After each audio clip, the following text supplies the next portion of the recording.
Good morning.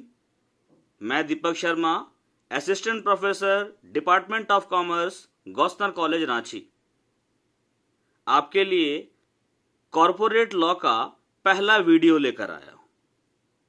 आज हम लोग BCom semester 3 corporate law start करते हैं, जो कि आपका ऑनर्स पेपर है, कोर कोर्स है। आज हम सबसे पहले बात करेंगे व्हाट इज कंपनी।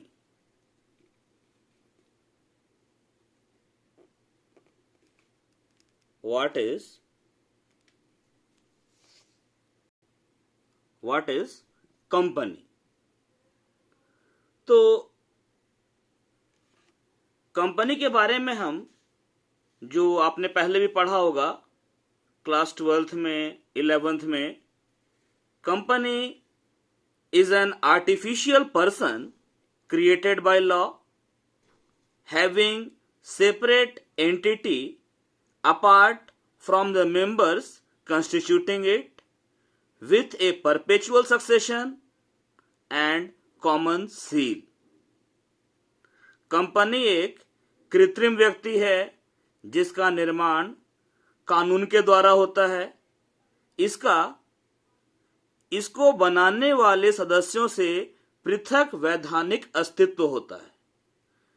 कंपनी का शाश्वत उत्तराधिकार होता है और उसकी अपनी एक सार्वभौम मुद्रा होती है। मतलब कंपनी कानून के द्वारा, विधि के द्वारा बनाया गया एक कृत्रिम व्यक्ति है जिसका अस्तित्व कंपनी के यानी उसके सदस्यों से अलग होता है कानून की नजरों में। कंपनी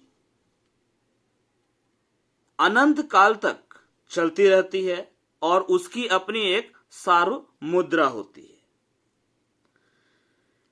लेकिन कंपनी का सिंपल अगर देखा जाए तो कंपनी का न तो कोई टेक्निकल मीनिंग है और ना ही कोई लीगल मीनिंग है। नॉर्मली हम लोग एसोसिएशन ऑफ पर्सन, व्यक्तियों का जो समूह है उसे हम कंपनी कहते हैं। और ये जो एसोसिएशन है बनाया जाता है किसी कॉमन पर्पस से। पर्पस कुछ भी हो सकता है, इकोनॉमिक या नॉन इकोनॉमिक। मतलब इकोनॉमिक और नॉन इकोनॉमिक दोनों ही तरह के पर्पस के लिए एसोसिएशन जो बनाया जाता है पर्सन्स का, उसे हम कंपनी कहते हैं। लेकिन नॉर्मली ये जो कंपनी वर्ड है ऐसे एसोसिएशन के लिए हम इस्तेमाल करते हैं जो कि बिजनेस चलाने के लिए, लाभ कमाने के लिए बनाया गया है। अगर इसी सेंस में देखा जाए तो कंपनी क्या है?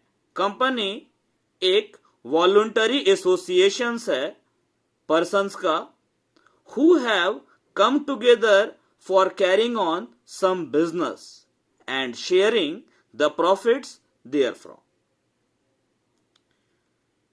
इंडियन लॉ जो है, जो भारतीय कानून है, वो बिजनेस करने के जितने भी ऑर्गेनाइजेशंस हैं, व्यवसाय चलाने के जितने भी संगठन प्रारूप हैं, उसमें दो को मुख्य माना गया है इंडियन लॉ में। एक तो आपका पार्टनरशिप है और दूसरा कंपनी है। कंपनी शब्द का इस्तेमाल हम लोग पार्टनरशिप और कंपनी दोनों के लिए ही करते हैं साधारण तौर पर। लेकिन स्टैट्यूट जो है, जो विधान है, वो कंपनी तथा कंपनी विधि को साझेदारी तथा साझेदारी विधि से अलग मानता है। मतलब स्टैट्यूट की नजरों में companies and company law partnership तथा पार्टनरशिप लॉ से अलग है।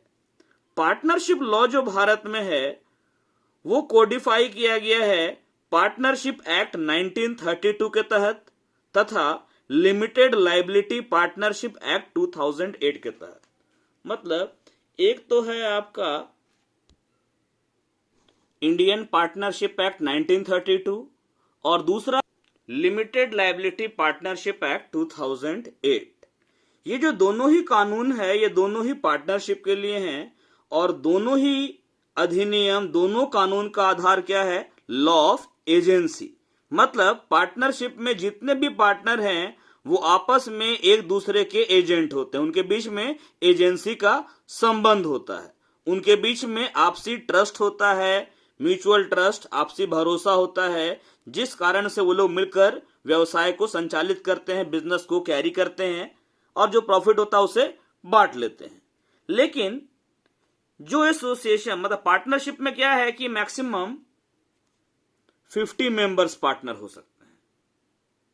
इंडियन पार्टनरशिप एक्ट के अनुसार पार्टनरशिप फर्म में अधिकतम 50 व्यक्ति पार्टनर हो सकते हैं, जबकि लिमिटेड लायबिलिटी पार्टनरशिप एक्ट के अनुसार अधिकतम 100 व्यक्ति पार्टनर हो सकते हैं। दोनों ही अलग अलग कानून है। जो पार्टनरशिप इस लॉ में बनाया गया है उस पर यह अधिनियम लागू नहीं होता, और जो पार्टनरशिप इसमें रजिस्टर्ड करवाया गया उस पर यह लागू नहीं होता। दोनों में क्या है, पर्सन्स का लिमिटेशन है।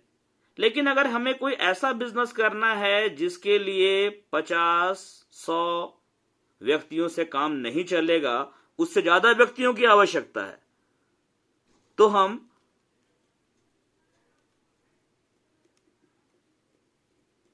कंपनी एक्ट की ओर जाएंगे।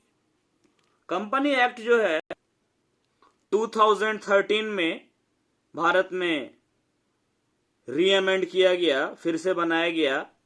इसके पहले था कंपनीज एक्ट 1956, उसे हटाकर उसके बदले में कंपनी एक्ट 2013 लाया गया है। एक्चुअल में इसका नाम है कंपनीज एक्ट।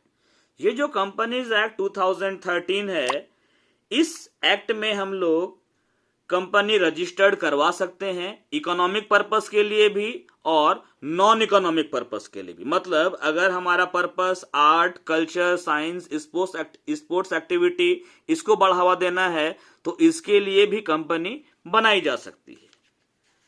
कंपनी का जो डेफिनेशन है, परिभाषा की बात करें तो सबसे आसान परिभाषा प्रोफेसर हेने की है, जिसके अनुसार company is an artificial person created by law having separate entity with a perpetual succession and common seal.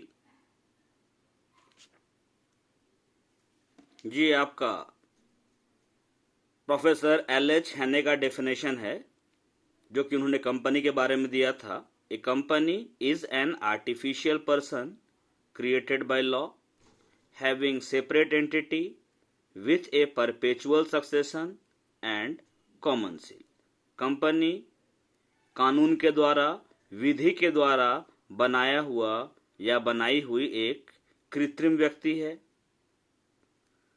Having separate entity, company का अस्तित्व उसको बनाने वाले लोगों से, मेंबर लोगों से अलग होता है। With a perpetual succession, company का शाश्वत उत्तराधिकार होता है। मतलब कंपनी अनंत काल तक चलती रहती है। सदस्यों के आने जाने से कंपनी के अस्तित्व पर, यानी कि हम ये भी कह सकते हैं अगर कंपनी के सदस्य मर जाएं तो भी कंपनी के अस्तित्व पर इससे कोई फर्क नहीं पड़ता, और कंपनी की अपनी एक सार्वभौम मुद्रा, कॉमन सील यानी कि स्टैंप होती है। कंपनीज एक्ट 2013 का जो सेक्शन 2 है, उसके सब सेक्शन 20 में भी कंपनी को डिफाइन किया गया है, और उसमें बताया गया है कंपनी का मतलब एक ऐसी कंपनी से है जिसका इनकॉर्पोरेशन इस अधिनियम में होता है, मतलब कंपनीज एक्ट 2013 में या इसके पहले के कंपनीज लॉ में होता है। ये डेफिनेशन है कंपनीज एक्ट 2013 वाला।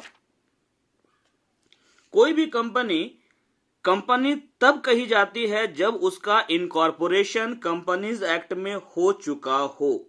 जैसे ही कंपनी का इनकॉर्पोरेशन हो जाता है, वैसे ही कंपनी का एक लीगल स्टेटस या लीगल पर्सनालिटी बन जाता है, और कंपनी का जो स्टेटस है वो इसके मेंबर लोगों से अलग हो जाता है।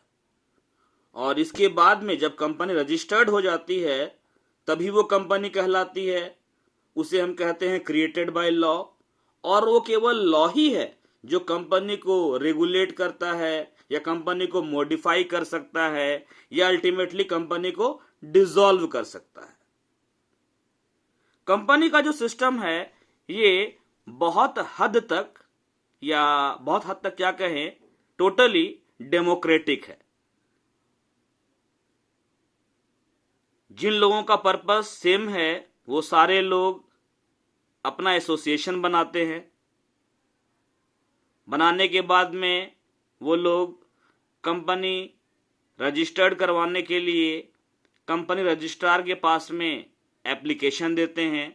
साथ में कुछ डॉक्यूमेंट्स देने पड़ते हैं, जैसे memorandum of association, articles of association, कुछ लीगल फॉर्मेलिटीज पूरी करनी होती है। इसके बाद जब रजिस्ट्रार सारे डॉक्यूमेंट्स वेरीफाई कर लेता है तो कंपनी का रजिस्ट्रेशन कर देता है, अपने रजिस्टर में उस बात की एंट्री कर लेता है और एक सर्टिफिकेट इशू करता है कि भाई कंपनी का रजिस्ट्रेशन हो गया। जिस दिन कंपनी का रजिस्ट्रेशन हो जाता है उस दिन से कंपनी को भी एक पर्सन मान लिया जाता है।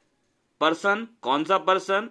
आर्टिफिशियल पर्सन, क्योंकि कंपनी नेचुरल पर्सन नहीं है। इसे गॉड ने, भगवान ने, खुदा ने नहीं बनाया है, इसे ह्यूमन बीइंग ने बनाया है by the procedure of law. Partnership से अगर डिफरेंस हम करें तो पार्टनरशिप फर्म में क्या था कि मैक्सिमम नंबर ऑफ पर्सन 50 या 100 हो सकते हैं, जबकि कंपनी में, पब्लिक कंपनी में अनलिमिटेड पर्सन्स मेंबर बन सकते हैं। पार्टनरशिप फर्म में क्या था कि पार्टनरशिप फर्म और पार्टनरशिप फर्म बनाने वाले पार्टनर्स के बीच में कोई अंतर नहीं किया जाता था कानूनी तौर पर, लेकिन कंपनी में कानूनी तौर पर कंपनी और कंपनी को बनाने वाले सदस्यों में अंतर किया जाता है। तो ये तो हुआ कंपनी का मीनिंग, डेफिनेशन। इसके बाद का टॉपिक अगले वीडियो में देखेंगे। अगले वीडियो में हम देखेंगे characteristics of A company, features, company की विशेषताएं।